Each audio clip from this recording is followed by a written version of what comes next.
여러분은 요즘 어떤 고민을 가지고 살고 계십니까? 직장에서의 어떤 압박이나 스트레스, 그런 어려움들 때문에 고민하십니까? 자녀의 진로나 자녀의 신앙 문제, 또는 부부 관계 속에서 어떤 갈등, 은퇴 이후에 불안한 마음, 그리고 점점 식어가는 어떤 신앙의 열정, 이런 문제들을 놓고 여러분 고민하고 계십니까?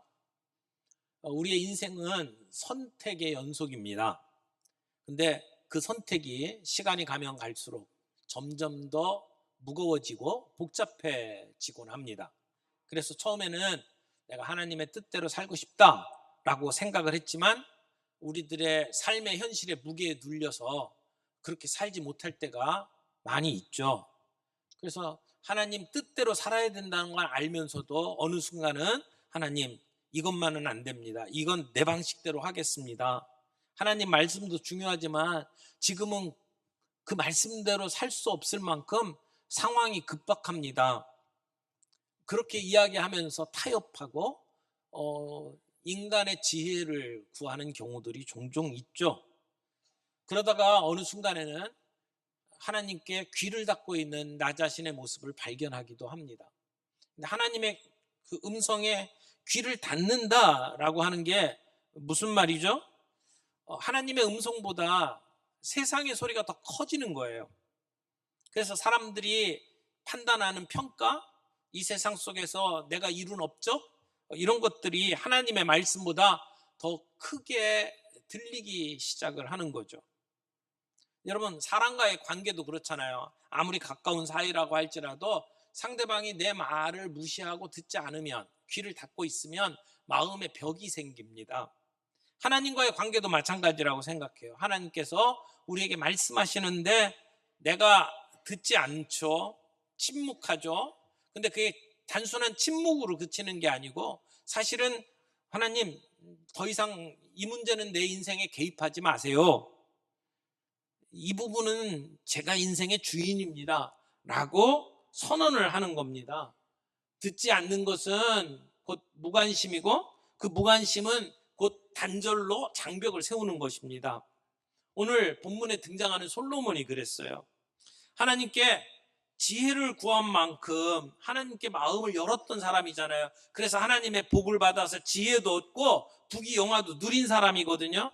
하나님의 복주심으로 인해서 이스라엘의 황금길을 열었던 사람입니다. 그런데 그 성공이 오히려 그로 하여금 배교의 길을 가도록 만들었습니다. 그런 솔로몬의 모습을 보고 하나님께서 2번씩이나 경고했지만 솔로몬은 듣지 않았습니다. 축복의 자리를 배교의 자리로 바꿔버렸어요. 그래서 결국은 심판을 받고 이스라엘이 분열되는 비극을 맛보게 되죠. 여러분, 솔로몬의 이야기는 그저 옛날 얘기가 아닙니다. 바로 오늘 저와 여러분들의 이야기입니다. 우리는 하나님의 음성을 듣고 그 말씀 앞에 순종하면서 살아갑니까? 우리의 삶에 어떤 결정을 내릴 때 하나님의 음성보다 세상의 소리가 훨씬 더 크게 들리지 않습니까? 오늘 솔로몬의 이야기를 통해서 우리가 하나님께 끝까지 충성하기 위해서 어떻게 해야 될지를 함께 살펴보면서 은혜를 나누기를 원합니다. 첫 번째는 우상에게 마음을 주면 안 된다는 것입니다.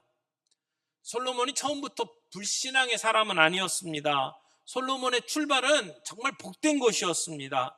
하나님께서 그에게 풍성한 복을 내려주셨습니다. 솔로몬이 하나님께 지혜를 구했죠. 하나님은 지혜만 주신 게 아니에요. 그에게 부귀와 영화까지 주셨습니다. 그래서 솔로몬은 나라를 잘 다스렸습니다. 나라는 평화롭고 부강했습니다. 그때 솔로몬은 성전을 건축했죠. 성전, 하나님의 임재가 그의 삶의 중심이었습니다.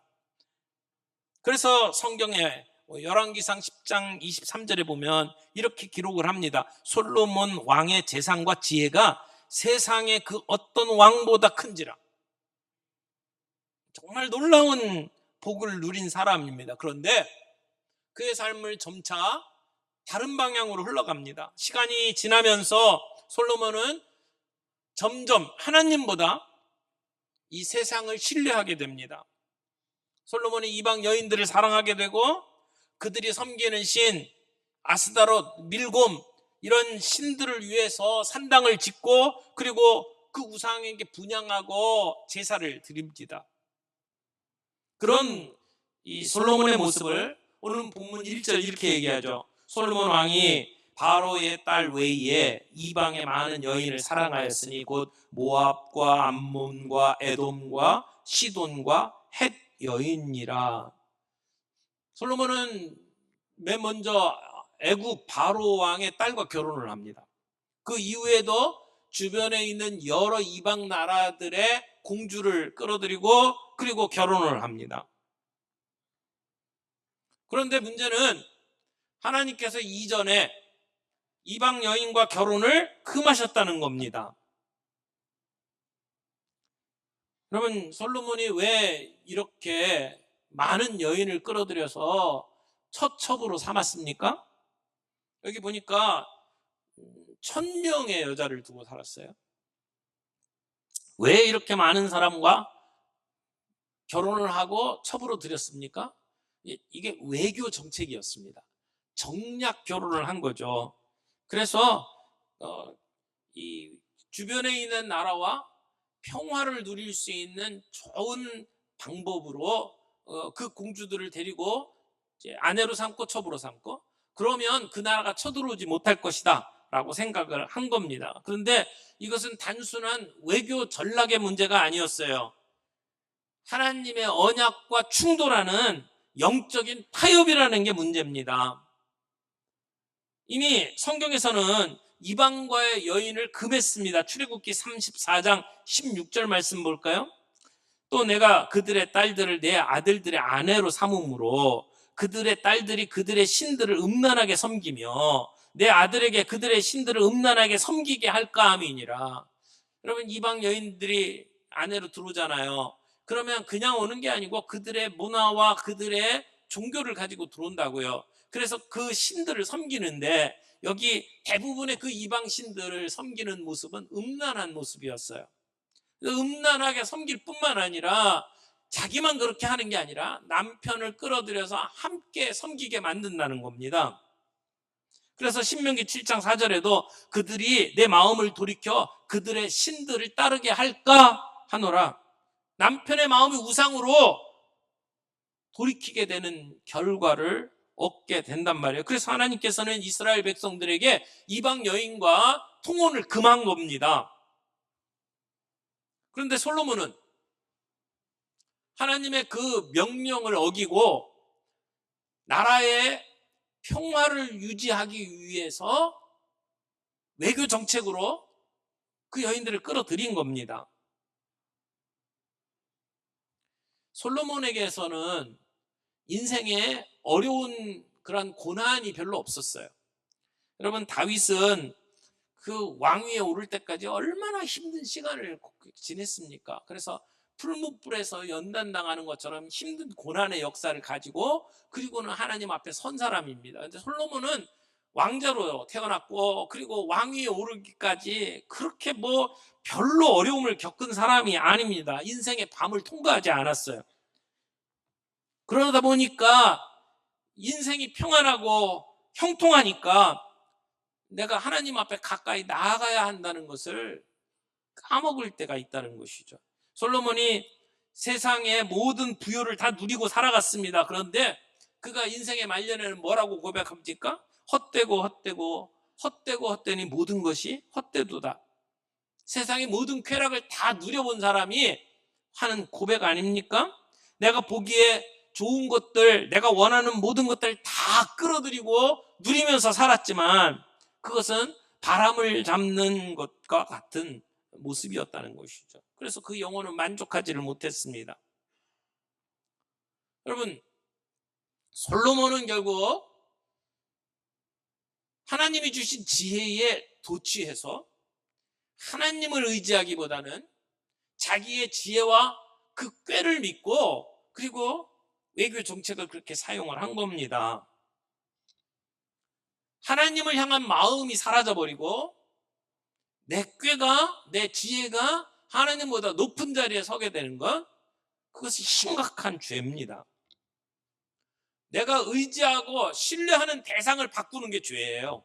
하나님을 신뢰하고 하나님을 따라가야 되는데 하나님이 주신 복에 도취해서 내가 지혜롭다고 생각하고 그 지혜를 믿고 행동에 옮겼던 거죠.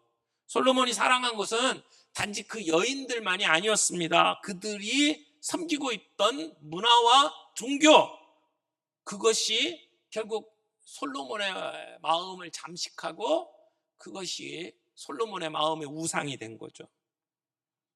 솔로몬에게 있어서는 그런 다른 이방의 신들이 우상이었습니다만은 오늘 우리들에게는 또 다른 우상들이 존재합니다.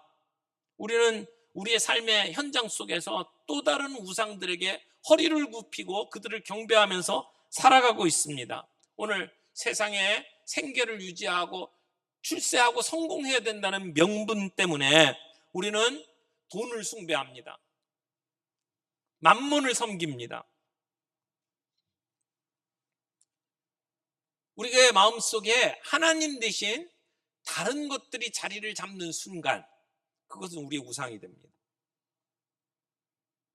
여러분, 우리의 마음속에 물질이 우상이 될 때가 있잖아요. 그때 그 물질의 우상을 내가 몰아내기 위해서는 나를 위해서 그 물질을 버릴 수 있어야 합니다. 진정한 것을 위해서 그 물질이 나의 우상이 아니 되도록 만드는 우리의 노력이 필요합니다. 그래서 나보다 불쌍한 사람들, 연약한 사람들을 돕는 일에 내 물질을 버릴 때 그 만몬이 우리의 우상이 되지 않을 수 있습니다. 내 중심의 우상을 몰아내기 위해서는 나를 높이는 일들을 내려놓을 수 있어야 합니다.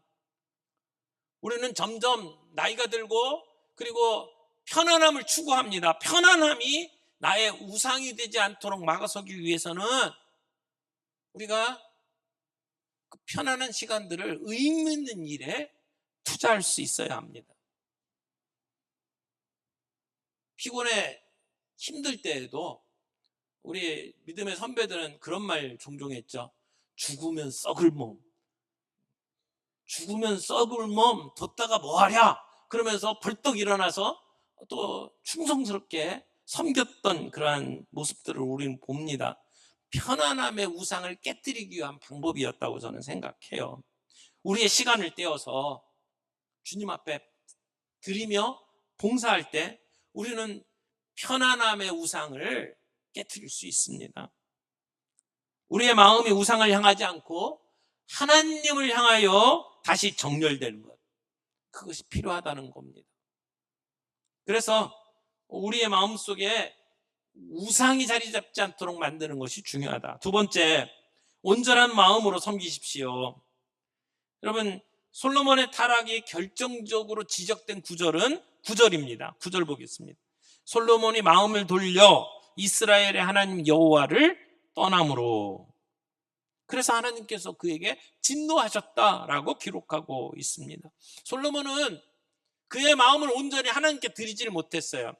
그리고 4절 보면 다윗과 비교를 합니다. 솔로몬의 나이가 많을 때에 그의 여인들이 그의 마음을 돌려 다른 신들을 따르게 하였으므로 왕의 마음이 그의 아버지 다윗의 마음과 같지 아니하여.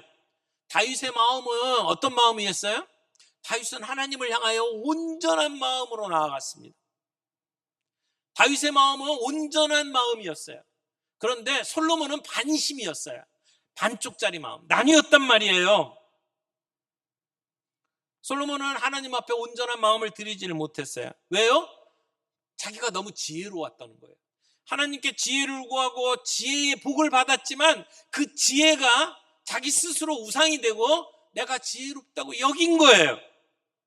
지혜를 주신 하나님을 잃어버리고 내 지혜가 우상이 되어버린 거죠. 우리의 마음의 왕자는 예수 그리스도 한 번만 있어야 되는데 솔로몬의 마음에는 자신의 지혜가 그 자리를 차지한 겁니다. 그래서 그는 우선순위를 잊어버렸어요. 그래서 여인들을 사랑하고 그 여인들은 솔로몬의 마음을 돌려놓았다라고 기록하고 있는 거예요. 두 마음이라는 거죠. 여러분, 하나님의 말씀을 알면서도 무시해버렸어요. 겉으로는 하나님을 섬기는 것처럼 보였지만 그는 이미 우상과 손을 잡고 있었습니다. 솔로몬, 하나님께 그 멋진, 그 웅장한 성전을 건축한 업적이 있잖아요. 그러나 그 업적보다 더 중요한 것은 솔로몬의 마음이라는 것입니다. 매일의 삶 속에서 하나님의 말씀을 받고 그 말씀대로 살아가려고 하는 온전한 마음을 가지지 못하면 그러면 내가 이루어놓은 그 업적 아무것도 아니라는 겁니다. 여러분, 우리는 두 마음을 가지고 살아가고 있지 않습니까? 주일에는 하나님을 고백하면서도 월요일날 직장에 나가면서 우리는 세상의 법칙을 따라가고 있지 않습니까? 내가 예배 중에는 우리 주님만을 외치고 찬양하지만 내 삶의 현장에서는 내 자신이 주인으로 살아가고 있지는 않습니까? 솔로몬은 자기의 지혜를 의지했어요. 자기의 생각, 자기의 뜻을 하나님의 뜻보다 더 높은 곳에 두었단 말입니다. 그래서 하나님을 향하여 전심으로 나아갔던 마음이 점점 분산되기 시작하고 나뉘고 그리고는 하나님을 향한 마음이 닫혀버린 거예요. 그래서 하나님의 음성이 들리지도 않고 하나님이 찾아오셔서 그러면 안 된다고 경고했음에도 불구하고 그는 결국 회개하지를 못했습니다. 그래서 아내들이 섬기던 신들, 시돈 왕국에서 섬기던 아스다롯, 암몬에서 섬기던 밀곰과 몰록, 그리고 모압이 섬기던 그모스, 그런 우상들을 따라서 산당을 짓고 분향을 하고 제사를 드리기까지 했단 말이에요. 하나님께서 가장 심각하게 여기는 죄가 우상숭배입니다. 우상숭배는 하나님과의 언약을 파기해버립니다. 솔로몬에게는 그것이 이방 신들이었지만 오늘 우리에게는 그것이 물질주의고 향락주의고 쾌락이고 우리도 동시대에 그런 우상들을 섬기며 살아가고 있지 않은지 우리는 다시 한번 살펴보아야 합니다. 하나님은 우리의 생각을 아시는 분이고 우리의 마음을 아십니다. 그래서 역대상 28장 9절 보면 이렇게 얘기하죠. 내 아들 솔로몬아, 너는 내 아버지 하나님을 알고 온전한 마음과 기쁜 뜻으로 섬길지어다. 그 다음에 나오는 말 잘 보세요. 여호와께서는 모든 마음을 감찰하사 모든 의도를 아시나니. 하나님은 이런 분이라는 거예요. 하나님은 우리의 마음을 감찰하시는 분이고 우리의 의도를 아시는 하나님이에요. 내가 만일 그를 찾으면 만날 것이요 만일 내가 그를 버리면 그는 너를 영원히 버리시리라. 사랑하는 성도 여러분, 우리는 어떤 마음으로 하나님을 섬기고 있습니까? 온전한 마음으로 하나님 앞에 나아갑니까? 세 번째, 순종의 길을 굳게 지키십시오. 솔로몬은 성전을 건축하고 성대한 봉헌식을 치렀습니다. 그런데 그런 솔로몬에게 하나님은 두 번씩이나 경고해 주셨습니다. 그런데도 솔로몬 듣지 않았죠. 순종하지 않았어요. 하나님은 그저 감정적으로 반응하시는 분이 아닙니다. 솔로몬에게 두 번씩이나 경고하셨습니다. 기회를 주셨습니다. 하나님 말씀하셨습니다. 그래서 그렇게 경고하셨고 그렇게 기회를 줬음에도 불구하고 결국 솔로몬은 회개하지 않으니까 11절에 뭐라고 심판하십니까? 11절 여호와께서 솔로몬에게 말씀하시되 내게 이러한 일이 있었고 또 내가 내 언약과 내가 내게 명령한 법도를 지키지 아니하였으니 내가 반드시 이 나라를 내게서 빼앗아 내 신하에게 주리라. 하나님은 감정적으로 분노한 게 아닙니다. 약속을 깨트린 자에게 정당하게 진노하신 겁니다. 그래서 내가 반드시 이 나라를 빼앗아서 내 신하에게 주리라 라고 하는 무서운 심판을 내리신 거죠. 엄청난 업적을 이루지 않았습니까? 그 업적이 문제가 아니라는 거예요. 마음을 하나님께 드리고 순종하느냐를 보신다는 겁니다. 하나님의 복은 순종 위에 서 있습니다. 성전을 지었지만 마음이 나뉜 솔로몬, 하나님의 말씀을 따르지 않았어요. 회개하지도 않았어요. 결국은 하나님께서 심판하시고 나라를 쪼개신다는 겁니다. 그런데 여기 12절 13절을 보면 그에게 이렇게 심판의 말씀을 주시면서도 하나님께서는 그에게 또 은혜를 베푸십니다. 12절에 보면 내 아버지 다윗을 위하여 다윗과 맺었던 언약을 지키기 위해서 내 세대에는 이 일을 행하지 않고 내가 왕위에 있는 동안에는 나라를 둘로 나누지 않고 내 아들의 손에서 나라를 빼앗는다 라고 말씀을 하셔요. 또 13절 보세요. 오직 내가 이 나라를 다 빼앗지 않냐고. 모두 다 빼앗는 게 아니라는 거예요. 내 종 다윗과 내가 택한 예루살렘을 위하여 한 지파를 내 아들에게 주리라. 한 지파라고 말했지만 그 대표로 유다를 얘기하는 거고, 유다와 베냐민을 두 지파를 남겨주신 거죠. 10지파는 북쪽 이스라엘이 되고 남쪽의 두 지파만이 유다로 남게 되는 겁니다. 인간의 실패에도 불구하고 하나님은 다윗과의 언약을 신실하게 지키시는 하나님인 것을 보게 됩니다. 여러분, 솔로몬의 실패가 뭡니까? 마음이 나뉘는 실패였어요. 그리고 회개하지 않았습니다. 회개하지 않는 인생은 스스로 무너질 수밖에 없습니다. 하나님의 말씀을 따르지 아니하고 내 깨와 내 지혜를 믿고 그것을 우상으로 섬기려고 했던 결과는 결국 무너지는 것입니다. 그래서 결국 솔로몬의 배교로 인해서 나라는 해체되기 시작을 합니다. 사랑하는 성도 여러분, 우리가 뭔가 나라를 위해서 또는 교회를 위해서 대단한 업적을 남기는 것 정말 중요한 일이고 귀한 일입니다. 하지만 업적은 남겼는지 모르지만 우리의 마음이 나뉘고 온전히 주님을 따르지 못하면 결국 우리의 가정이 무너지고 내 인생이 무너지는 것을 경험할 수밖에 없습니다. 내가 주님의 말씀 앞에 순종하며 전적으로 주님을 의지하고 나아가는 것이 더 중요하다는 겁니다. 그래서 사무엘상 15장 22절에 보면 이렇게 얘기하지 않습니까? 순종이 제사보다 낫고 듣는 것이 수양의 기름보다 낫다. 순종 없는 신앙은 무너집니다. 주님이 말씀하실 때 내가 이해되지 않더라도 그 말씀을 믿고 순종하며 나아가는 것이 필요하다는 겁니다. 우리의 마음이 중요하다는 겁니다. 하나님을 향한 그런 순전한 마음이 하나님을 기쁘시게 합니다. 솔로몬은 끝까지 온전한 마음으로 나가지 못했습니다. 결국은 마음이 나뉘고 하나님을 떠나는 모습을 보여주게 됐고, 하나님께서 경고하심에도 불구하고 회개하지 않을 때 결국은 그 불순종이 왕국을 분열시키고 말았습니다. 사랑하는 성도 여러분, 순종은 머리로만 아는 것이 아닙니다. 반드시 구체적인 행동으로 드러나야만 합니다.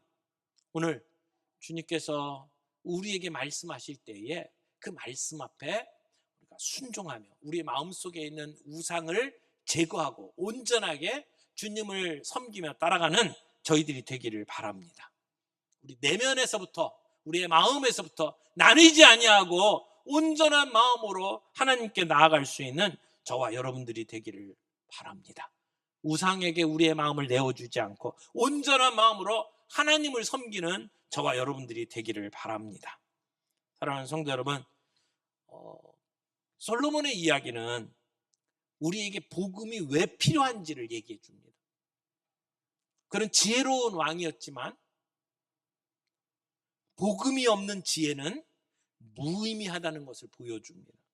하나님 없는 성공은 그 성공으로 인해 결국은 자기 파괴로 나아갈 수밖에 없다는 것을 보여줍니다. 그래서 예수님은 더 큰 솔로몬으로 오셨습니다. 주님은 마음이 나뉘지 않았습니다. 오직 하나님의 뜻에 전념했습니다. 그래서 끝까지 아버지의 뜻에 순종했죠. 그래서 겟세마네의 그 고뇌 속에서도 마음을 나누지 아니하고 십자가 위에서조차 우리를 위해서 아버지의 뜻을 따르셨습니다. 그래서 우리를 구원해 주셨죠. 우리는 그 예수님을 따라가는 예수님의 제자입니다. 작은 예수로 살아갑니다. 오늘 우리가 예수님과 같은 마음으로 마음을 나누지 아니하고 하나님만 섬기는 제자의 삶을 살아가기를 바랍니다. 작은 예수로 오직 하나님만 섬기는, 마음이 나누지 아니하는 그러한 삶으로 주님 앞에 나아갈 수 있기를 바랍니다. 주님 언젠가 우리에게 물으실 겁니다. 너는 나를 끝까지 사랑하느냐? 너의 마음은 오직 내게 있느냐? 그때 제 마음 오직 주님께 있습니다 고백하면서 주님 앞에 설 수 있는 저와 여러분들이 되기를 바랍니다. 오늘 우리가 11월 마지막 주 늘 주님 앞에 내년 어떤 사역에 내가 헌신하고 그리고 섬길까를 결정하는 그러한 주일로 섬깁니다. 그래서 주보 안에 여러분 사역의 현장들을 소개했잖아요. 하나님께서 여러분에게 주신 은사들, 내가 잘할 수 있는 재능들, 그것 가지고 내가 주님을 어떻게 섬길 것인지 적어도 한 사람이 한 사역 이상 참여할 수 있기를 바랍니다. 그래서 좀 우리가 편안함의 자리에 머물러 있지 아니하고 그 편안함의 우상을 깨트리고 주님 앞에 시간을 드리고 물질을 드리고 그 물질이 우리의 마음의 우상으로 자리 잡지 않도록 주님 내가 가지고 있는 것 이거 내 거 아닙니다 고백하며 주님 앞에 내놓는 그러한 여러분, 저와 여러분이 되기를 바랍니다. 그래서 각 사역팀 보시고 여러분이 헌신하고 섬길 수 있는 자리에 함께 동참해 주시기를 바랍니다.